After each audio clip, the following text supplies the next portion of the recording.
മദിരാശി പട്ടണത്തിന് ഒരു പ്രത്യേകതയുണ്ട്. മറുനാട്ടുകാര് രണ്ട് കൈ നീട്ടി സ്വീകരിക്കും, ചിലപ്പോ ആകാശത്തോളം പൊക്കും. MGR മുഖ്യമന്ത്രി മലയാളി, ഇപ്പൊ മാറിപ്പോയെങ്കിലും ജയലളിത മുഖ്യമന്ത്രി കർണാടകം, രജനീകാന്ത് സൂപ്പർ സ്റ്റാർ അതും കർണാടകം. എനിക്ക് പ്രതീക്ഷയുണ്ട്, ചിലപ്പോ ഇവിടെ വെച്ചായിരിക്കും നമ്മൾ സൂപ്പറാവുന്നത്. മോഷണത്തിലോ? എന്താ കുഴപ്പം? പറ്റിപ്പും തട്ടിപ്പും തെറ്റല്ല, പക്ഷെ വലിയ നിലയിൽ വേണം. അപ്പൊ സർക്കാർ തന്നെ നമ്മളെ സംരക്ഷിച്ചോളും. അത് ശരി, സർക്കാർ എന്ത് അനാഥാലയമാണ് നമ്മളെയൊക്കെ സംരക്ഷിക്കും?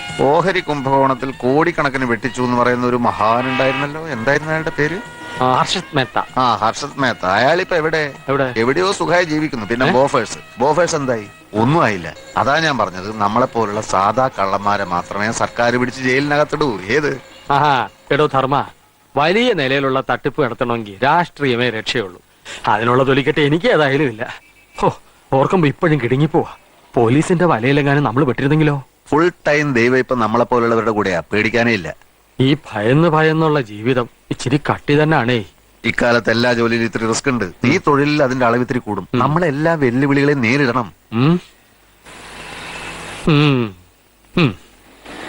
ആരും നമ്മളെ തിരിച്ചറിയാത്ത ദൂരെ ഏതെങ്കിലും നാട്ടിൽ ചെന്ന് കുറച്ചു ദിവസം സുഖമായിട്ട് താമസിക്കണമെന്നാണ് എന്റെ ആഗ്രഹം.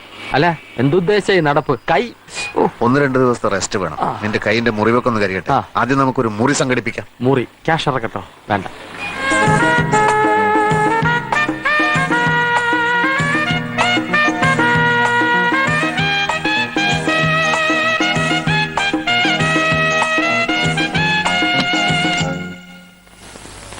എന്നാ വേണം സാർ?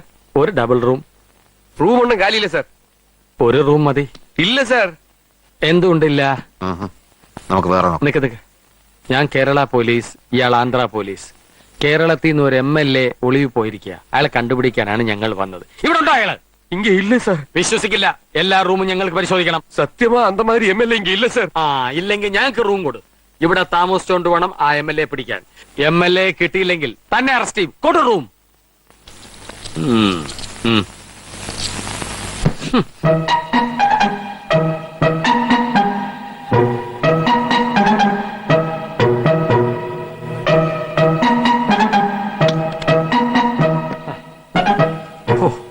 ഒരു കാര്യം ഞാൻ തീരുമാനിച്ചു. 1000-10,000 രൂപ റേഞ്ചിലുള്ള ഇടപാട് നഷ്ടമാണ്. വലുതിനും ചെറുതിനും പ്രയോഗിക്കുന്ന ബുദ്ധി ഒരുപോലെ അല്ലേ? അപ്പൊ പിന്നെ എന്തുകൊണ്ടൊരു വലിയ ഇടപാട് ചെയ്തുകൂടാ? വല്ല ഐഡിയയും തോന്നുന്നുണ്ടോ? തന്നെത്താനെ ഇരുന്ന് ആലോചിക്കരുതോ? അല്ല, അയ്യോ കൈ. എടാ, ഒരു തൊഴിലിന് ഇറങ്ങുമ്പോ അതിൻ്റെതായ മിടുക്ക് വേണം. ഇത്രയും കാലത്തെ എക്സ്പീരിയൻസ് ഇല്ലേ? ഒരു 5 രൂപ സ്വന്തമായിട്ട് ഉണ്ടാക്കാനുള്ള ബുദ്ധി നീ ഇതുവരെ കാണിച്ചിട്ടുണ്ടോ?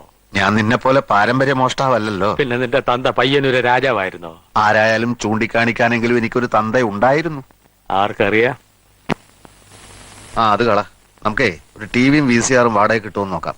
എന്നിട്ട് കുറെ ഇംഗ്ലീഷ് സിനിമയുടെ കാസറ്റുകൾ കാണാം. നീ എന്താ മലയാള സിനിമയ്ക്ക് തിരക്കഥ എഴുതാൻ പോണോ? മലയാള സിനിമയ്ക്ക് എന്തിനാ ഇപ്പൊ തിരക്കഥ? ചുമ്മാ മിമിക്രി കാണിച്ചോണ്ടിരുന്നാ പോരെ. ഞാൻ പറഞ്ഞതേ ഒന്ന് നേരെ ഇരുന്നേ. ചില ഇംഗ്ലീഷ് സിനിമകളിലൊക്കെ ബുദ്ധിപൂർവം ആളുകളെ പറ്റിക്കുന്ന ചില രംഗങ്ങൾ കാണും. അതിലേതെങ്കിലും ഒന്നെടുത്ത് നമുക്ക് പയറ്റി നോക്കാം. മോനെ ധർമ്മ, ഏട്ടിലെ പശു ഇന്ന് വരെ പുല്ല് തിന്നിട്ടില്ല. പാറശാലക്കാർ അത്ര മോശക്കാരൊന്നും അല്ല. സ്വന്തമായി ഇംഗ്ലീഷ് കാസറ്റ്.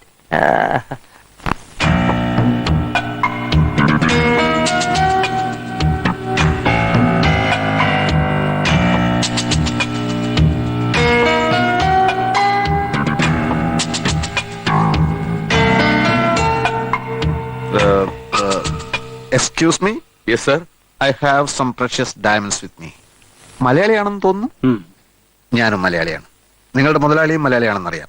എന്റെ കയ്യിൽ വില കൂടിയ കുറച്ച് ഡയമണ്ട്സ് ഉണ്ട്. ഞാനത് വിൽക്കാൻ ആഗ്രഹിക്കുകയാണ്. പ്രൊപ്പറേറ്റർ മുറിയിലുണ്ട്. ഞാനൊന്ന് പോയി ചോദിച്ചിട്ട് വരാം സാർ.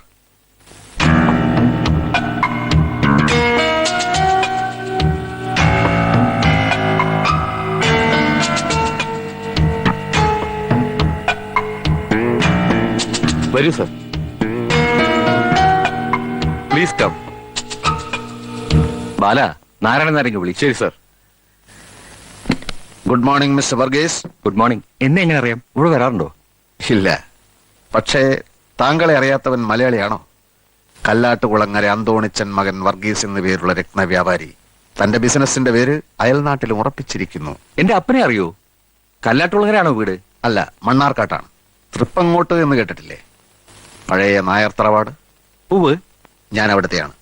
എന്റെ അച്ഛന് രത്നക്കല്ലുകൾ വലിയ പ്രിയമായിരുന്നു. വലിയൊരു ശേഖരം ഉണ്ടായിരുന്നു. മരിക്കാറായപ്പോഴേക്കും പലതും കൈമോശം വന്നു.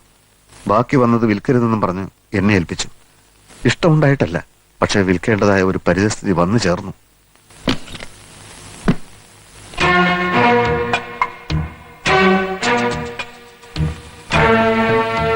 നോക്ക് നാരായണനാരെ,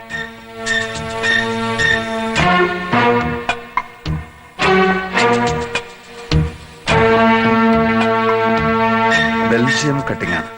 JD30 എന്ന് പറയുന്ന അപൂർവ ഇനം. ബെൽജിയം കട്ടിങ്ങോ? ഇതോ? ബെൽജിയം കട്ടിംഗ് കണ്ട് പരിചയമില്ലായിരിക്കും. ഇത് തീരെ മാറ്റു കുറവാ. ബെൽജിയം ഒന്നും അല്ല ഇത്. ആണെന്ന് എനിക്കറിയാലോ, പക്ഷെ സാധാരണ ബെൽജിയം അല്ല. JD30 എന്ന് പറയുന്ന അപൂർവ ഇനം. അങ്ങനെ ഒരു ഇനമുണ്ടോ? അതാ നിങ്ങൾക്കറിയില്ലെന്ന് ഞാൻ പറഞ്ഞത്. ഒരെണ്ണത്തിന് 500 രൂപ വെച്ച് 5 എണ്ണത്തിന് 2500 രൂപ കൊടുക്കാം. You know nothing about diamonds. ഒന്നിന് 500 രൂപ പോലും. മിസ്റ്റർ, ഒന്നിന് 70,000 വെച്ച് 5-ന് 3,50,000 പറഞ്ഞിട്ട് ഞാനിത് വിറ്റില്ല. Because I know what is JD30. JD30യെ പറ്റി അറിയാത്തവനെ ഇതുപോലുള്ള കടകളുടെ ഇരുത്താൻ പാടില്ല സർ. Good bye. അല്ല സാറേ, നോ, ഇയാളെന്റെ രത്നങ്ങളെ അപമാനിച്ചു, എന്നെ അപമാനിച്ചു. ഞാൻ ഇതുവരെ കേട്ടിട്ടില്ല മുതലാളി JD30. നിങ്ങൾ കേട്ടിട്ടില്ലെന്ന് വെച്ച് അങ്ങനെ ഒരു ഇനം ഉണ്ടായി കൂടുന്നുണ്ടോ? Stop please.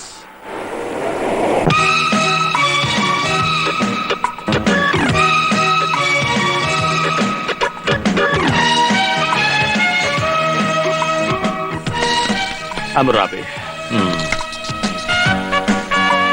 Diamond section, please. അതാ അവിടെയാണ്. Oh, thank you. What can I do for you, sir? Oh my God. English കേട്ട് മടുത്തിട്ടാ മലയാളിയുടെ കടയിൽ കയറി വന്നത്. ഇവിടെ ഇംഗ്ലീഷ് ആണെങ്കിൽ ഞാനങ്ങ് പോയേക്കാം. എന്താ? sorry, sir. വീണ്ടും ഇംഗ്ലീഷ്. Sorry, sir. ആണ്ടതെ പിന്നെ ഇംഗ്ലീഷ്. എന്റെ പൊന്ന് സഹോദരൻ, ഞാൻ പത്തനാപുരംകാരനാണ്, അമേരിക്കക്കാരനല്ല. അടുത്ത ആഴ്ച എന്റെ പെങ്ങളുടെ വിവാഹമാണ്. വില കൂടിയതും ഭംഗിയുള്ളതുമായ വളകൾ, മാലകൾ, കമ്മലുകൾ തുടങ്ങിയവയ്ക്ക് വടിവിഴിഞ്ഞ പോലെ നോക്കിക്കാതെ എടുത്തിങ്ങി നിരത്തിയാട്ടെ. ഇപ്പൊ എടുക്കാം സർ.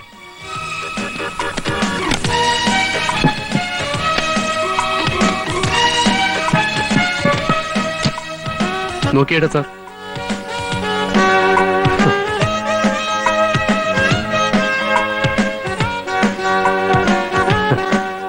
കല്ലുകളൊന്നും കൊള്ളുകയില്ല. എനിക്ക് വില കൂടിയ കല്ലുകളുണ്ടല്ലോ, കല്ല്, അത് പതിപ്പിച്ച ആഭരണങ്ങളാണ് വേണ്ടത്. ഇത് വിലയുള്ളതാണ് സാർ. എന്ന് വെച്ചാൽ എന്ത് വില വരും? അതൊന്നിന് 10,000, 15,000. 10,000, 15,000. മിസ്റ്റർ, ഈ വിലയുള്ള കല്ലുകളാണ് എന്റെ പശുക്കളുടെ കഴുത്തിൽ ഞാൻ കെട്ടിക്കൊടുക്കുന്നത് മണിയായിട്ട് കിളുങ്ങാൻ. 10,000, 15,000. എന്റെ സുഹൃത്തെ, ഞാൻ ഉദ്ദേശിച്ചത് 1.5 ലക്ഷം രൂപ വിലയുള്ള രത്നങ്ങളാ. ബെൽജിയം കട്ടിങ്ങുണ്ടോ? JD30 ഉണ്ടോ? അത് ഇല്ല അല്ലേ? നിങ്ങളുടെ മുതലാളി എങ്കിൽ വിളിക്കും. അല്ലെങ്കിൽ വേണ്ട, ഞാൻ കൂട്ടി പറഞ്ഞോളാം. വെറുതെ ജുവലറി ഷോപ്പ് എന്ന് പറഞ്ഞ ആളെ വടിയാക്കരുത്. കഷ്ടം. JD30 ഇല്ല. അത്രേ. എവിടെ നിങ്ങളുടെ മുതലാളി? മുതലാളി അകത്തുണ്ട്. ഓ, ഇത്ര പെട്ടെന്ന് അകത്തായോ? ക്ഷമിക്കണം സാർ, എന്ത് ചെയ്യാൻ? വിവരദോഷികളായ ജോലിക്കാരാണ് ഒരു സ്ഥാപനത്തിന്റെ ശാപം. ഇയാൾക്ക് അറിഞ്ഞുകൂടാ. JD30 പറ്റി കേട്ടിട്ടേ ഇല്ല പോലും. സാരമില്ല, വിവരക്കേട് ഒരു കുറ്റമല്ല. എനിക്ക് എന്തായാലും ബെൽജിയം കട്ടിങ് JD30 കിട്ടിയേ പറ്റൂ. ഞാൻ ഒരു കല്ലിന് 1 ലക്ഷം രൂപ വരെ തരാം. ബെൽജിയത്തിൽ നിന്ന് ഇമ്പോർട്ട് ചെയ്ത് തന്നാലും കൊള്ളാം. 5 or 10 ഡയമണ്ട്സ് വേണേ ഞാൻ എടുക്കാം. അഡ്വാൻസ്. ഒരാഴ്ചക്കകം എനിക്ക് സാധനം കിട്ടണം. അഡ്വാൻസ് വാങ്ങിയിട്ട് എന്ത് കാര്യം? കയ്യിൽ വന്ന ഭാഗ്യം തട്ടിക്കളഞ്ഞില്ലേ? ഭാഗ്യമോ? തട്ടിക്കളഞ്ഞെന്നോ? അല്ല, ഒരാഴ്ചക്കകം JD30 സംഘടിപ്പിക്കാന്ന് വെച്ചാൽ എനിക്ക് തോന്നുന്നില്ല സാർ. ശ്രമിച്ചു നോക്കൂ. ഞാൻ എന്റെ കാർഡ് തരാം. കിട്ടുമോ എന്ന് വിളിച്ചു പറഞ്ഞേക്കൂ. അബുറാബി.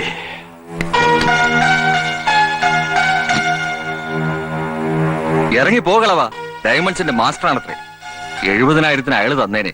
1 ലക്ഷത്തിന് ഇയാൾക്ക് വിറ്റിരുന്നേലേ 5 കല്ലിന് 1.5 ലക്ഷം രൂപ ഒറ്റയടിക്ക് ഇങ്ങ് പോന്നേനെ. ദ്രോഹി, പോണോ എന്റെ മുമ്പിൽ നിന്ന്? മുതലാളി, എടോ പോകാൻ. May come in sir? Yes come in. Excuse me. Yes please come in. Sorry, ഞാൻ എന്റെ കണ്ണട എടുക്കാൻ മറന്നു. സാർ ഒരു മിനിറ്റ്. നോ, ഞാൻ ഇപ്പൊ തന്നെ ഡയമണ്ട്സ്. No diamonds. ഞാനത് നിങ്ങൾക്ക് വിൽക്കാൻ ഉദ്ദേശിക്കുന്നില്ല. സാർ നല്ല വില തരാം. ഇല്ല മിസ്റ്റർ, വിൽക്കാൻ ഉദ്ദേശിക്കുന്നില്ലെന്ന് പറഞ്ഞില്ലേ? സാർ പ്ലീസ് സാർ ഒന്ന് നിൽക്കണേ sir please. Sir no no. Narayanan Nair ഒരു കഴുതയാ. അതെ അതെ, അയാൾക്ക് വേണ്ടി ഞാൻ മാപ്പ് ചോദിക്കാം സാർ. 50,000 തരാം സാർ. നടപ്പില്ല. 60, സാധ്യമല്ല. 70. 75 ആലോചിക്കാം. അതിച്ചിരി എങ്കിൽ ആളെവിടെ? ഏറ്റു ഏറ്റു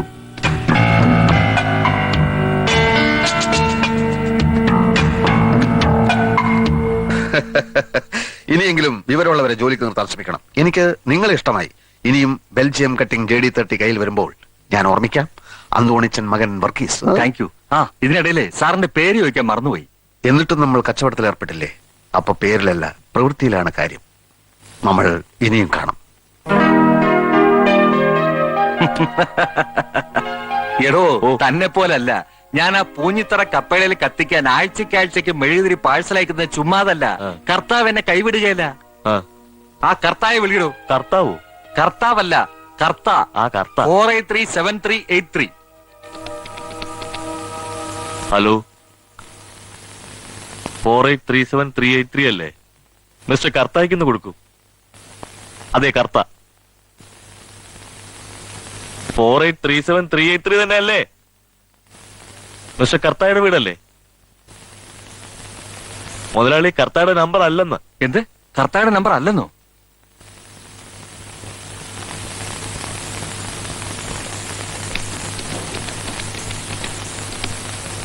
ഹലോ ഹലോ, 483738 അല്ലേ? മിസ്റ്റർ കർത്തായ്ക്ക് ഇത് കൊടുക്കൂ.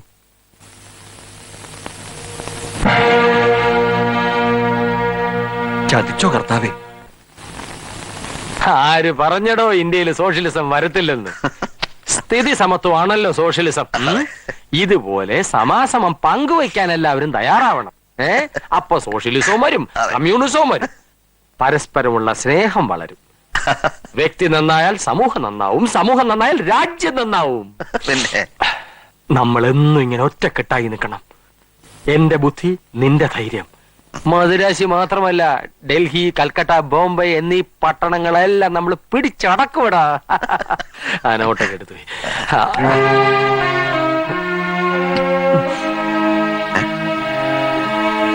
നീ എന്നെ ഒരിക്കലും വിട്ടുപിരിഞ്ഞു പോയില്ലല്ലോ.